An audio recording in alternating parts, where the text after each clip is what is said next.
समाजशास्त्र विषय की अगर हम बात करें तो ये एक बिल्कुल नया विषय है एक तरह से देखा जाए तो बाकी विषयों की तुलना में। और दूसरी बात एक और ये भी है कि आमतौर पर ये विषय स्कूलों में नहीं चलता है। तो जब आप जो बच्चे जब स्कूल से कॉलेज में आते हैं तब आपको जो है विषय चयन की अगर बात आती है तो उसमें एक थोड़ा सा डर रहता है, भ्रम रहता है कि ये नया विषय है, कैसा रहेगा, कैसा होगा, है ना, इसमें हम किस तरह से काम करेंगे। तो आज ये वीडियो जो है मैंने बेसिकली उन बच्चों के लिए बनाया जो ग्रामीण परिवेश से आते हैं और जिन्हें ज़्यादा इस विषय के बारे में कोई जानकारी नहीं है। तो आज हम सीधे बात करता हूँ मैं समाजशास्त्र की। अंग्रेजी में इस विषय को बोलते हैं सोशियोलॉजी। आमतौर पर क्या है कि ये जो विषय है अगर देखा जाए तो बहुत आसान विषय है। दूसरा ये एक रोचक विषय है जो इसमें हम समाज से जुड़ी हुई चीज़ों के बारे में हम इसके बारे में जानकारी लेते हैं। अगर हम बात करें आर्ट्स के बाकी विषयों के बारे में जैसे राजनीति विज्ञान है, इतिहास है, भूगोल है, ये सब विषय किसी समाज के किसी एक विशेष पक्ष का ही अध्ययन करते हैं, जबकि समाजशास्त्र उन सभी जो है पहलुओं का अध्ययन करता है। वो मैं आप लोगों को अभी मैं बताऊंगा। उससे पहले मैं आप लोगों को एक छोटी सी जानकारी देता हूँ कि समाजशास्त्र विषय की स्थापना किसने की। तो समाजशास्त्र, ये कुछ छोटी सी बेसिक चीज़ें हैं उनके बारे में बता रहा हूँ। समाजशास्त्र विषय की स्थापना 1838 ईस्वी के अंदर जो है फ्रांस का एक रहने वाले थे, फ्रांस के थे, उनका नाम था ऑगस्ट काम्ट। ऑगस्ट काम्ट फ्रांसीसी विद्वान ऑगस्ट काम्ट ने समाजशास्त्र विषय की स्थापना करी थी। अब अगर हम बात करें कि क्या समाज के बारे में 1838 से पहले कोई पढ़ाई लिखाई नहीं होती थी या समाज के बारे में किन्हीं विद्वानों ने कोई विचार नहीं किया, तो मैं आपको जानकारी देता हूँ। जैसा कि आप लोगों ने अगर 9वीं 10वीं 11वीं 12वीं में पढ़ा होगा कि चाहे वो विदेशी विद्वान हो, चाहे उसमें प्लेटो, अरस्तु, सुकरात ये हो, चाहे भारतीय विद्वानों की अगर हम बात करें तो मनु, शुक्राचार्य, चाणक्य, इन सभी लोगों ने समाज के बारे में अपने ग्रंथों में कुछ न कुछ लिखा है। मगर फिर भी अगर हम बात करें कि समाजशास्त्र एक विषय को विधिवत स्थापना या शुरुआत देने की बात है तो इस विषय की शुरुआत ऑगस्ट काम्ट ने की थी और इन्हें श्रेय दिया जाता। 1838 में इन्होंने विषय की स्थापना की थी।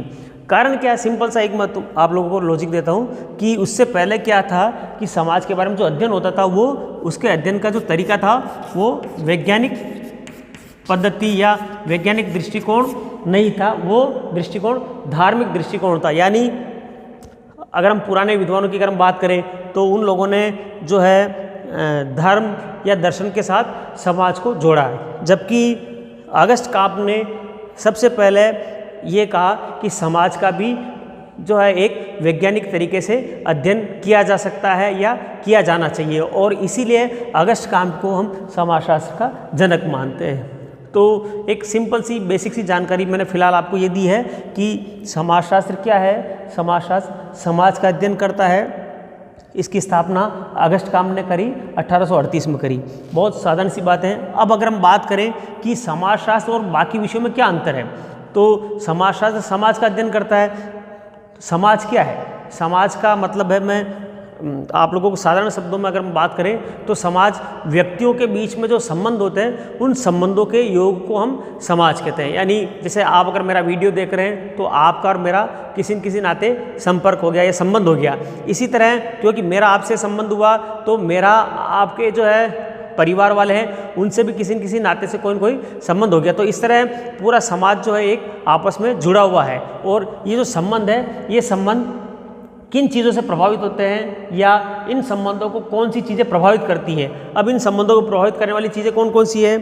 वो है धर्म हो सकता है, राजनीति हो सकती है, अर्थव्यवस्था हो सकती है। ये सब चीज़ें जो है हमारे संबंधों को किसी न किसी रूप से प्रभावित करती है। इनके बारे में मैं अगले वीडियो में आपको विस्तार से बताऊंगा। फिलहाल मैं आपको सिंपल सा एक जानकारी देना चाह रहा हूँ कि समाजशास्त्र का जो विषय है ये, क्योंकि आप लोगों ने स्कूल में नहीं पढ़ा है तो इसमें क्या आता है वो चीज़ मैं बता रहा हूँ। तो इसके अंदर जो है समाज के सभी पहलुओं का अध्ययन होता है। अब इतिहास की अगर हम बात करें तो इतिहास में क्या होता है, भूतकाल के समाज का अध्ययन होता है। राजनीति विज्ञान में क्या होता है, समाज के अंदर जो राजनीतिक व्यवस्था है उसका अध्ययन राजनीति विज्ञान में होता है। मगर हम लोग हर पहलू का अध्ययन करते हैं, जैसे हमारे संबंधों पे राजनीति भी इफेक्ट करती है, चाहे वो धर्म भी है, इसी तरह अर्थव्यवस्था, ये सारी चीज़ें किसी न किसी रूप में हमें प्रभावित करती है।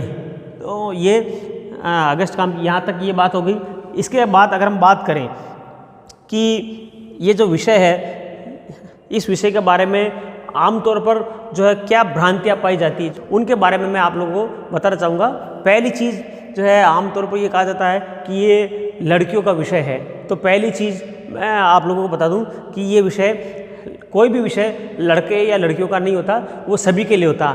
ये ज़रूर है कि लड़कियां ज़्यादा लेती हैं, मगर ये ऐसा नहीं है कि ये कोई विशेष रूप से लड़कियों के लिए ही बनाया गया है, ऐसा नहीं है। ये समाज के सभी वर्गों के लिए ये विषय है। दूसरी अगर हम बात करें तो लोग कहते हैं कि बहुत आसान सा विषय, इसमें पढ़ने की ज़रूरत नहीं है।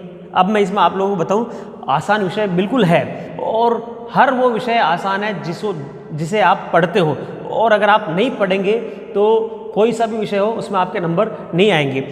इस विषय का प्लस पॉइंट ये है कि इस विषय के अंदर जो है आप लोगों से या हमसे जुड़ी हुई चीज़ों के बारे में ही हम इसका अध्ययन करते हैं। बाकी विषयों में हम दूसरी चीज़ों का अध्ययन होता है। जैसे इतिहास की अगर हम बात करें तो इतिहास में राजा महाराजाओं का अध्ययन होता है, वो हम नहीं है। दूसरा, राजनीति विज्ञान की अगर हम बात करें तो जो राजनीतिक दल है उनका या राजनीतिक गतिविधियों का अध्ययन किया जाता है, जो न तो विद्यार्थी उसके पार्ट है और न शिक्षक उसके पार्ट है, यानी हम लोगों से वो चीज़ें जुड़ी हुई नहीं है। इसी तरह बाकी विषयों की भी बात करें तो वो अलग है, मगर क्योंकि समाजशास्त्र समाज से जुड़ा हुआ है, तुम्हारे मेरे हम सब से जो जुड़ी हुई जो बातें हैं उनका अध्ययन समाजशास्त्र के अंदर किया जाता है। तो बहुत आसान विषय, रोचक विषय। अगर आप मेरे वीडियो लगातार देखेंगे तो मैं आपको ऐसे छोटे छोटे उदाहरणों के द्वारा इनको समझाऊंगा, और मेरे आप पिछले वीडियो भी देख सकते हैं, उनमें भी आप लोगों को ये चीज़ें समझ में आ जाएगी।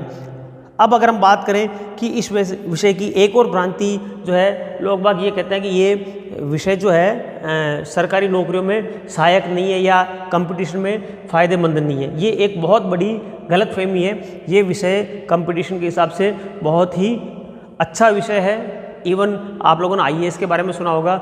आईएएस के अंदर भी जो परीक्षा होती है, जो मुख्य परीक्षा होती है, उसके अंदर विषयों का चयन किया जाता है। उनमें समाजशास्त्र विषय काफ़ी लोग लेते हैं और इनके द्वारा जो है बहुत सारे लोग आईएएस बने हैं। दूसरी बात करें, अगर हम बात करें इस विषय के बारे में, तो आप लोगों ने देखा होगा, सुना होगा, जितनी भी जो सरकार की जो योजनाएं चलती है, वो योजनाएं बनती कैसे हैं, उनको बनाने में समाजशास्त्र का एक अहम योगदान होता है। जैसे आप लोगों ने योजना आयोग या नीति आयोग का नाम सुना होगा, गरीबों के लिए, किसानों के लिए, इनके लिए जो योजनाएं होती है वो समाजशास्त्री ही बनाते हैं और वो सरकार को अपने सुझाव देते हैं।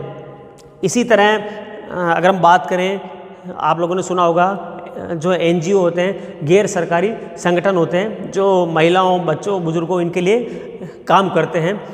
उन संगठनों में भी अगर आपको नौकरी चाहिए तो उसके लिए आपको समाजशास्त्र विषय में जो है डिग्री एमए होना या बीए होना ज़रूरी है। इसी तरह जो सरकारी जो वैकेंसियाँ निकलती है उनमें, चाहे वो प्रोबेशन ऑफिसर हो, चाहे समाज कल्याण से जुड़ी विज्ञप्तियाँ हों, उन सभी विषयों के अंदर समाजशास्त्र विषय को महत्व दिया जाता है। तो मेरे ख्याल से आप लोगों को ये सारी चीज़ें समझ में आ गई होगी कि समाजशास्त्र कोई आम विषय नहीं है, ये एक बहुत महत्वपूर्ण विषय है। और ये ज़रूर है कि आप लोगों ने इसको कभी नहीं पढ़ा। अब मैं आपको छोटे से उदाहरण देता हूँ कि जब मैंने इस विषय को लिया था, जब मैं कॉलेज में आया, तब मेरे भी पहली बार लिया था। मैं इस विषय के बारे में कुछ भी जानकारी नहीं रखता था, मगर मैंने इसमें रुचि ली और आज 22 साल हो गए मेरे को ये विषय पढ़ाते हुए, और आज जो भी मेरे को वेतन मिल रहा है वो सब इस विषय के कारण से मिल रहा है। तो निश्चित रूप से ये विषय बहुत आसान है और आपके करियर को बनाने में एक महत्वपूर्ण योगदान दे सकता है। तो उम्मीद है आपको ये वीडियो पसंद आया होगा। अगर आपको पसंद आया तो आप अपने दोस्तों को भी इसे ज़रूर शेयर करें, लाइक करें और सब्सक्राइब करना ना भूलें। धन्यवाद।